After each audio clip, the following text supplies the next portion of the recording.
안녕하세요. 네, 반갑습니다. 날이 점점 더워지고 있습니다.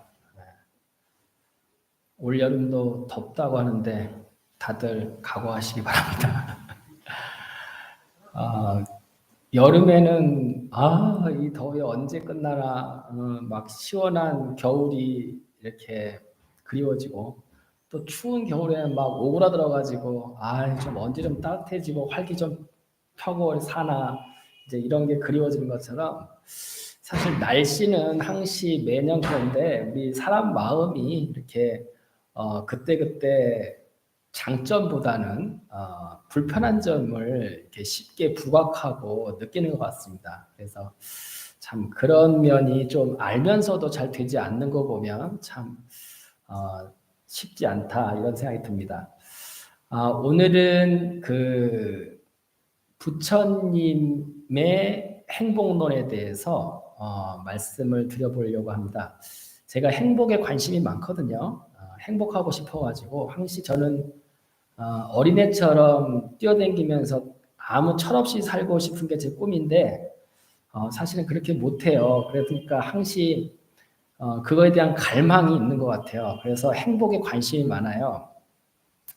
그게 전에도 말씀드렸지만 사회학자들이 이야기하는 행복은 그러니까 행복 여기서 이제 물론 뭐 여러 가지 형태가 다 섞이긴 했지만 자기가 그것만을 목적으로 해서 사는 경우 그거를 굉장히 그 자기가 원하면서 그런 방식으로 원하면서 사는 행복의 형태를 얘기하는데 이제 전에 얘기한 것처럼 첫째가 이제 쾌락, 즐기는 거, 당장 입에 달콤한 거 그런 거에 이렇게 그런 거를 찾아다니면서 그런 것만을 추구하면서 미래는 별로 생각하지 않고 이렇게 현재 즐기려고만 하는 그런 이제 쾌락주의 이런 형태를 하나 얘기했었고 또 이제 지금 그렇게 쾌락을 즐거움만 추구해가지고 나중에 어떻게 하려고 그러냐.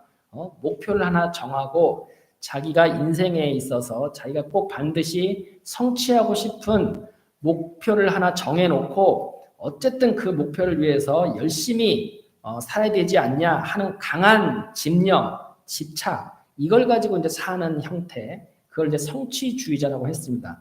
근데 그런 분들은 이제 자기의 그 현실의 고통, 그 힘듦을 그냥 다 감내하면서 오직 참고 견디면서 목표 달성을 위해서 허리띠 졸라매는 그런 삶의 형태, 그런 게 이제 지나친 분들을 이야기하는 거죠. 그리고 세 번째가 이제 그렇게 열심히 목표를 위해서 성취를 하려고 노력을 했는데 실패해버리면 이제 완전히 허무주의자로 빠져가지고 세상은 해도 잘 안 된다. 이런 식의 그 관념을 경험을 해버리는 그런 이제 그 허무주의자들. 그래서 이제 이 세 가지 유형이 굉장히 부정적인 유형이라고 얘기를 했고, 그리고 네 번째 마지막 이제 그 긍정적인 사회학자들이 이야기하는 행복의 긍정적인 모습들은 어떤 자기 일에 몰입을 한다든가, 그리고 사는 자체, 지금 살고 있는 자체를 음미한다든가, 그리고 주변 사람들에게 감사함, 친절함, 그리고 봉사활동, 그리고 나한테 서운하게 한 사람도 마음으로 용서하고, 그리고 항시 틈틈이 명상을 이렇게 하면서 그러면서 자기 건강에 힘쓰는 사람들, 이런 정서적인 안정, 안락, 그리고 육체의 건강, 이거를 이제 목표로 삼는 이런 형태의 긍정적인 행복의 유형이 있다. 이렇게 말씀을 드렸어요. 그래서 이제 그리고 나서 그럼 불교는 어떤 것이냐? 불교는 그럼 뭐를 행복이라고 보느냐? 찾아보니까 행복경이라는 게 있어.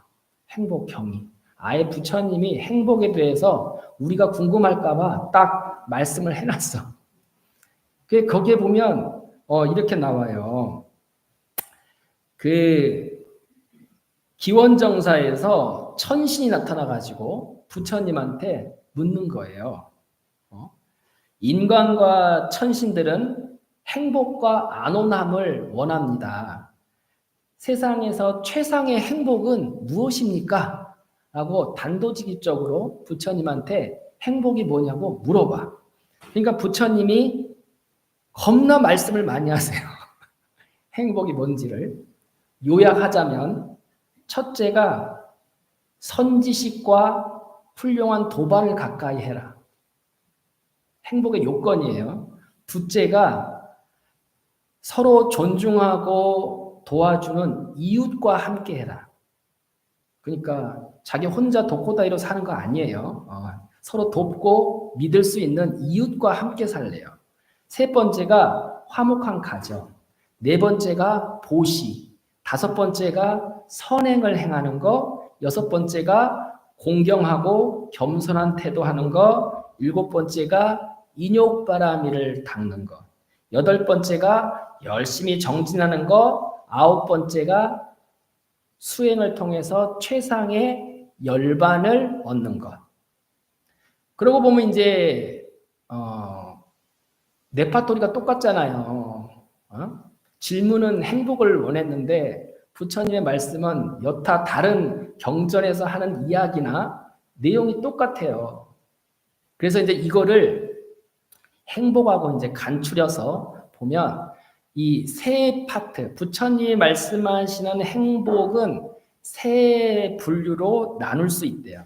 첫째가 뭐냐면 인간적인 행복. 그러니까 행복, 사회주의자들이 이야기하는 그 행복들, 그게 거기에 들어가. 인간적인 행복. 그러니까 우리가 사람으로서 이제 우리가 자신의 의무, 자기가 맡은 위치에서의 의무를 다하고 또 사회 도덕적인 그런 자기의 할 일과 의무, 이런 거를 실행을 잘 하면서 세상을 살아가는 것. 이런 것이 이제 인간적인 행복이에요. 인간의 행복. 우리가 금생에 살아가면서 누릴 수 있는 행복의 방식. 그게 이제 나와 사회에서의 의무를 열심히 하면서 거기에서 충실히 행복을 느끼면서 사는 것. 그래서 이제 아까 다시 말하면 뭐 자기 맡은 직업에 몰입한다든가 아니면 이웃과 친절함, 감사함, 봉사활동하는 거, 그리고 나한테 서운하게 한 사람이라도 용서하고, 그리고 항시 명상을 명상 수행이나 이런 것들을 하면서 건강에 힘쓰고, 이런 거를 이제 인간적으로 우리가 금생에 행복하기 위해서 열심히 힘써야 되는 그런 부분이다라는 거예요. 이걸 부처님도 정확하게 이야기를 하세요. 그래서 금생에 행복하려면 이렇게 해라. 두 번째, 우리는 근데 이거는 이런 행복은 그때도 얘기했지만 유통기한이 있어. 유통기한이 언제냐? 금생. 그럼 우리는 욕심이 많잖아. 그러니까 내생. 유통기한이 금생에 끝나는 게 아니고 내생에 그 세세생생 행복하고 싶다. 그죠? 그러려면 어떻게 되느냐? 선행을 베풀어라. 공덕을 쌓아라. 십선법을 행하라. 그리고 자비희사. 자비와 그리고 옆에 사람이 즐거워하면 따라 즐거워하고, 그리고 함께 마음을 청정히 하는 수행. 그런 사무량심을 갖고, 그러니까 다시 말하면 불교적인 공덕을 쌓고 수행을 해라 이거예요. 그게 이제 특히 우리 일반 제가자 분들한테도 해당이 되거든요. 자기 혼자만 열심히 수행하는 게 아니고, 자기 혼자만 잘 사는 게 아니고, 이웃과 함께 열심히 도우면서 내 주변 사람들과 함께 공덕을 쌓아라. 공덕을 쌓는 그 기준은 선행과 공덕을 굳이 구분을 해보자면, 물론 이제 뭐 엄격하게 구분이 되지는 않겠지만, 엄격 좀 구분을 해보자면, 첫째 인간적인 행복은 나라는 생각을 유지하면서 나의 자존심, 나의 자부심, 내가 난데 하는 마음을 유지하면서 착한 일을 하는 거. 그런 것이 인간적인 행복이에요. 근데 이 공덕은 전에도 말씀드렸지만 이 나라고 하는 마음을 자꾸 줄여나가야 돼. 줄여나가야 돼. 근데 이게 보통 힘든 게 아니다. 선행하는 것보다 마음을 깨끗이, 나라는 생각을 깨끗이 하고 자꾸 줄여나가는 게 이게 훨씬 힘듭니다. 왜냐하면 세상은 열받는 일이 많거든. 열받는 일이 많아요. 그러니까 이런 차원에서 보면 그 사회에서 이야기하는 막 쾌락을 탐닉하는 거, 이런 거는 뭐예요? 탐욕이잖아요. 탐욕. 탐욕이니까 불교에서 금기하는 탐심이란 말이에요. 그 다음에 이제 허무주의자, 성취주의자도 집착입니다. 집착. 나는 부자가 돼야 돼. 나는 출세해야 돼. 나는 뭘 해야 돼. 라고 하면서 그것만을 위해서 그냥 좌고우면하지 않고 누가 좀 도와달라고 손을 내밀고 이렇게 해도 나는 무조건 100억 달성 해가지고 100억 달성하기 전까지는 일체 옆에 돈 세는 거 없고 수전노처럼 허리를 졸라맨다든가 이런 게 이제 성취주의자의 형태인데 이런 것도 엄청난 집착이잖아요. 그러니까 이 집착도 탐욕에 우리가 가만히 있어도 욕심이 스물스물 올라오는데 뭐 하나에 꽂히면 이건 이제 감당이 안 되는 거예요. 감당이 안 돼. 그래서 사회에서 이야기하는 이런 쾌락을 쫓는 거, 안이비설신의 말초적인 감각을 쫓는 거, 즐거움을 쫓는 거, 이런 거 또는 이제 성취주의자라고 하더라도 이런 좌고우면하지 않고 집착을 하는 거, 이런 게 이제 다 탐심의 근거를 하는 것이고 불교에서 부처님이 계속 탐진치를 삼가하라고 하는 거는 그게 불행을 야기하기 때문에 그렇다. 불행을 야기. 오히려 더 행복하려고 하다가 불행해진다. 행복하려고 하다가. 우리가 쾌락이라든가 이런 거 알잖아요. 행복하려고 하다가 근데 우리가 생각한 것만큼 또 그 말초적인 게 한 번, 두 번 하다 보면 즐겁지도 않아. 즐겁지도 않아. 처음에는 굉장히 좋은데 달콤한데 두 번, 세 번 반복하면 그만큼 즐겁지도 않아. 그리고 또 대가는 엄청나게 치러야 돼. 성취주의도 마찬가지잖아요. 내가 인생을 10년, 20년, 30년을 목표로 해가지고 그냥 수전노처럼 살아서 부자가 됐어. 되면 뭐 할 거예요? 되면 100억 있다고 해서 사람들이 다 자기 보고 손가락질하고 인간적인 평판도 다 잊어버리고 가진 거는 내 고생한 거와 고생한 기억과 돈 100억밖에 없어. 그리고 늙은 몸하고. 이러면 그게 무슨 의미가 있냐 이거지. 그래서 그것도 결국은 불행을 초래한다 이런 거죠. 그러니까 이제 부처님이 탐진치 자체를 하지 말라는 것은 그게 불행을 자꾸 불러일으키니까 그렇다라는 거예요. 그래서 이제 긍정적으로 얘기하는 것이 최소한 나라고 하는 생각은 저버리지 못하더라도 나라고 하는 자부심, 자존심, 자만심은 저버리지 못하더라도 그래도 살아가면서 내가 해야 할 도리 그리고 이웃과 함께 나눠야 될 친절함, 감사함, 용서, 명상, 건강, 자기 그 직업에 충실하는 거 이런 건 해야지 인간적인 행복이 온다라는 말씀인 것 같고 두 번째 이제 내 생애까지 계속 이렇게 행복을 누리고 싶다. 우리가 금생에 내가 원하지도 않지만 불행이 찾아오고 행복하고 싶어서 아무리 노력을 해도 오히려 불행을 만나는 이유는 전생의 과보가 굉장히 큰 영향을 미치기 때문에 그렇다고 하거든요. 그러니까 일단 기본적으로 우리가 다음 생에 과보를 잘 지어야 금생의 업을 잘 지어야 다음 생에 좋은 과보를 만날 것이고 좋은 과보를 만난 위에 우리가 조금의 노력을 해야지 이제 아주 행복한 삶을 살 수 있을 건데 그런 차원에서 이제 다음 생에 좋은 행복을 담보하고자 하려면 금생에 공덕을 지어라 그런 거죠. 그래서 여러 가지 선행을 하고 남을 위해서 돕지만 자기 자신을 낮추고 자기 자신을 자꾸 지워나가고 나의 자만심, 암만심 이런 거를 자꾸 없애나가는 거죠. 그것이 이제 다음 생까지 세생생 행복을 담보할 수 있는 방법이다. 이렇게 이제 부처님은 말씀을 하시는 거예요. 그 다음에 이제 세 번째가 그 깨우침, 궁극적인 마지막 수행을 완성해서 열반에 드는 것이 가장 큰 행복이다. 이렇게 얘기를 해요.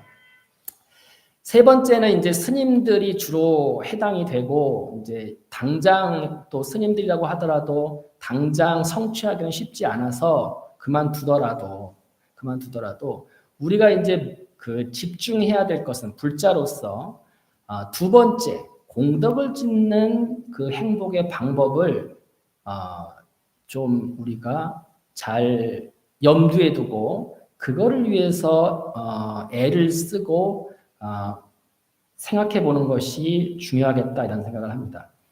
제가 개인적으로 살면서 저를 포함해서 사람은 쉽게 바뀌지 않는다라는 생각을 많이 합니다. 그리고 제 주변 사람들한테 물어봐도 야, 사람은 고쳐 쓰는 거 아니야. 안 바뀌어. 이제 그 말인데 제가 여태까지 살면서 가장 많이 바뀐 사람을 한 사람 봤어요. 정말 완전히 딴 사람이 됐어. 그게 이제 어떤 경우였냐면 제가 30대 초반에 저희 서울 저쪽 해화동 쪽에 이제 저희 문중에 포교당이 있었거든요. 거기에 직원이셨어요. 직원. 여직원이었는데 제가 30대 한 32살 됐었나요? 한두 살 됐었는데 그분이 저보다 3살 어려. 그러니까 한 20대 후반이야. 20대 후반에 아주 똑똑하고 결혼 안 한 그 아가씨였어요. 그런데 그 아가씨를 어떻게 뽑았냐면 우리가 직원을 뽑아야 돼. 요즘도 이제 우리가 법연사에서 직원을 자꾸 뽑는데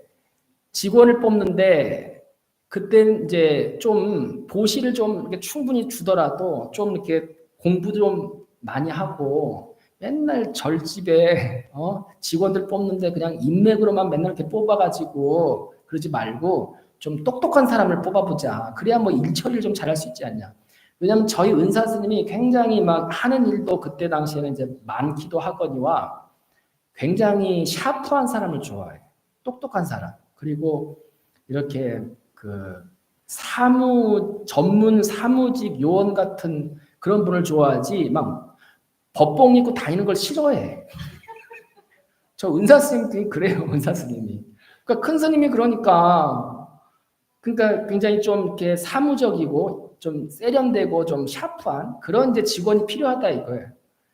그래가지고 보시를 이제 조금 많이 이렇게 올려가지고 그 채용을 한 거예요. 그러니까 이제 그 포교당에서 좀 가까워 그분 집이 가깝기도 하고 그분이 이제 나중에 알고 보니까 그 자기가 하던 일을 그만두고 이제 결혼을 준비하고 있었더라고요. 그래서 이제 한 6개월 정도 이렇게 결혼을 하게 되니까 자기 그 상황이 이렇게 좀 정리가 불안하니까 그러니까 가까운 곳에 이제 저희 포교당에 이렇게 지원을 했더라고요. 여하튼 그래서 이제 보니까 굉장히 말하는 것도 야무지고 똑똑하고 아주 도도하고 이렇게 해요. 그래서 야, 참 똑똑한 사람을 뽑았나 보다. 저는 이제 그렇게 생각을 했는데 제가 이렇게 직원이니까 말을 이렇게 걸잖아요. 처음 본 직원이니까 말을 걸어도 굉장히 그 시크하게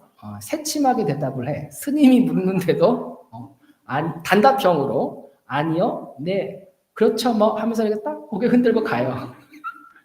막 이렇게 신도님들처럼 스님 그러세요, 저러세요, 막 이거 뭐 스님은 어떻게 지내세요? 아프지는 않으세요? 뭐 필요한 거 없으세요? 막 이렇게 제가 이제 송광사에서 공부하다가 방학 때 오면 막 힘든 때잖아요. 어리고 힘들고 그러니까 다들 막 그렇게 공부하는 스님 큰 절에서 공부하고 오신다고 막 다 잘해주시거든요. 근데 이 직원은 절에 불교에 대해서 사찰의 생활을 해보지도 않았고 그 어색한 데다가 자기가 그 아가씨고 20대고 이러니까 아주 그냥 도도하고 시크하고 이런 것만 있는 거예요. 뭐 어떡하겠어요. 그런가 보다 했지. 근데 제가 그러다가 한 1년 뒤인가? 한 1, 2년 뒤에 잠깐, 그러니까 한 2년 정도는 이제 거기를 잘 못 갔어요. 그냥 잠깐 이렇게 짐을 그쪽에 제 개인 짐을 거기다 둬가지고 한 2년 정도는 못 가고 그 강원을 졸업하고 아마 유럽에 됐을 때 거기를 이제 또 며칠 묵을 일이 있어가지고 서울에 올라온 김에 거기를 갔던 것 같아요. 갔는데 그러니까 한 2, 3년 지났죠. 한 2, 3년 지난 것 같은데 그 딱 포교당 들어갔는데 그분이 딱 사무실에서 뛰쳐나와가지고 맞이하면서 스님 오세요 하면서 이렇게 막 엄청 웃으면서 환하게 막 반겨주시는 거예요. 왜 그러지? 이런 분이 아닌데 속으로 그렇게 생각하지만 그래도 그러시냐고 하면서 이렇게 저도 의젓하게 이제 맞이해야 되잖아요. 근데 하나부터 열까지 그 대하는 게 완전히 달라졌어요. 너무나 친절하고 따뜻하고 공손하고 왜 저러지? 무슨 일이 있었던 거야? 나중에 이제 그 우리 직원하고 같이 일하는 사무장한테 제가 들었어요. 사무장한테. 나중에 이제 그 다음날 이렇게 사무장님한테 우리 사무장님은 전체 우리 문중 스님들과 그런 부분을 다 관리하기 때문에 모르는 게 없어.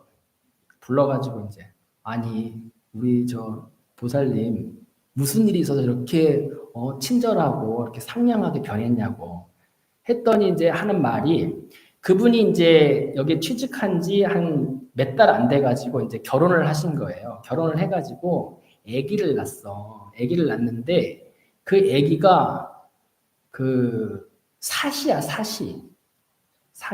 그러니까 사시. 그러니까 태어나면서 이제 약간의 그게 있는 거죠. 그래서 그게 뭐 조금 흔한 편이라고 하더라고요. 태어나면서 이제 사시를 갖고 태어나니까. 그리고 그건 나중에 이렇게 나이를 좀 먹으면 그걸 이제 고친다고 하더라고요. 근데 이 본인은 그게 너무 가슴이 아픈 거야. 자기의 소중한 아기가 한 눈은 아빠를 보고 한 눈은 엄마를 보니까 얼마나 막 속이 상하겠어. 그래가지고 어떻게든 이 아기 옆에서 자기가 케어를 하고 싶은데 또 이 결혼한 남자가 그 똑똑한데 돈은 잘 못 버는 스타일. 대학 때 운동권 출신이래요. 그러니까 운동권 출신들이 대부분 잘났잖아요. 잘났는데 현실성은 좀 약해. 또 젊잖아. 30대 젊을 때니까 굉장히 똑똑하고 박학하고 이런 매력은 있는데 돈 버는 능력은 좀 없는 거야. 그러니까 본인이 맞벌이를 해야 돼. 그러니까 맞벌이는 해야 되고 결혼을 한 지 얼마 안 돼서 아기를 낳는데 아기는 아프고 이러니까 자기가 그게 너무나 마음이 아프고 속상해가지고 그 아기하고 매일 그 아침마다 떨어지는 게 너무 힘들어서 이제 그 보살은 그랬던 거죠. 그래서 맨날 전철 타고 오면서 울면서 왔대. 출근을. 울면서. 그렇게 6개월, 1년을 계속 이렇게 왔다 갔다 하면서 키우면서 이제 어머니한테 아기를 맡겨놓고도 불안해가지고 그렇게 이제 매일 울면서 아기를 키웠는데 그 매일 울면서 아기를 키우면서 이게 사람이 완전히 달라진 거야. 그러니까 그 전에는 이제 자기만 알고 자기가 도도하고 똑똑하고 자존심 세고 이렇게 그런 마음으로 가득 찼다가 갑자기 아기를 낳아서 이제는 자기 마음대로 전혀 되지 않고 자기의 그런 자부심이나 똑똑함이나 잘난 거하고는 전혀 상관없이 내 어쩔 수 없는 아기가 이렇게 아프고 그거를 또 자기가 마음대로 케어하지 못하고 현실 속에서 매어가지고 계속 매일 아침마다 눈물로 헤어져야 되고 이제 그런 과정을 겪으면서 이 사람이 자기 잘난 체가 싹 없어졌어요. 자기 잘난 그 새침대기 그 마음이 싹 없어져가지고 아주 너무나 그냥 완전히 어떻게 보면 사랑으로 충만한 엄마가 된 거예요. 그러니까 모든 사람한테 그렇게 친절하게 웃으면서 그렇게 살갑게 대하시더라고요. 그래가지고 우리 그분을 아는 신도님이며 모든 스님들이 다 놀래. 저만 놀래는 게 아니라. 그래서 제가 야 역시 수행해봐야 필요 없다. 아기를 낳아야 된다. 세상에 엄마는 위대하다라는 거를 제가 그때 아주 뼈저리게 느꼈어요. 야 수행을 해도 나 저렇게 바뀌는 사람을 못 봤는데 저분은 불과 한 3년 만에 아기를 낳으면서 마음고생 뭐 제가 표현이 좀이겠지만 그분은 심각하게 했겠죠. 매일매일. 3년 정도 고생해가지고 저렇게 마음을 개심해서 완전히 이제 자기를 잘난 체 하는 거, 뽐내는 거, 이런 마음을 싹 없애고 그냥 모든 사람을 이렇게 웃고 웃으면서 이렇게 다정하게 따뜻하게 대하는 사람으로 완전히 바뀌어버렸어요. 저는 이제 그게 나중에 경전을 보면서도 그분 생각이 종종 나는 것이 그분의 그것이 저는 공덕이라고 생각해요. 그냥 단순한 친절이 아니라 그냥 뭐 자기 친절은 누구나 할 수 있죠. 웃으면서 다 할 수 있죠. 직업적으로도 그렇게 안내를 맡은 사람은 누구나 다 웃으면서 하잖아요.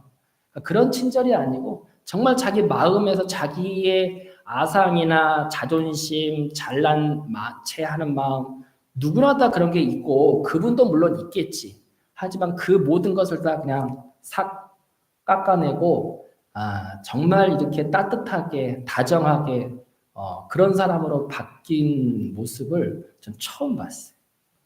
그래서 그런 게 공덕의 모습이겠다 이런 생각을 해요. 그래서 그 부처님께서 이제 말씀하시는 것도 이제 다른 게 아니라 첫 번째 쾌락을 탐한다든가 뭐 자기 목표에 집착에 꽂혀가지고 그것만을 보고 일로 매진하는 그런 거는 이제 우리가 단순히 생각해도 부정적인 모습일 것 같고 근데 긍정적인 어떤 행복의 모습을 찾아야 되는데 우리 불자들은 그냥 내 생애까지 세생생 우리가 그 공덕을 지을 수 있고 또 죽어서 인간계보다 훨씬 나은 천상계 태어나고자 하면 그런 마음을 개심하는 공덕을 지어라.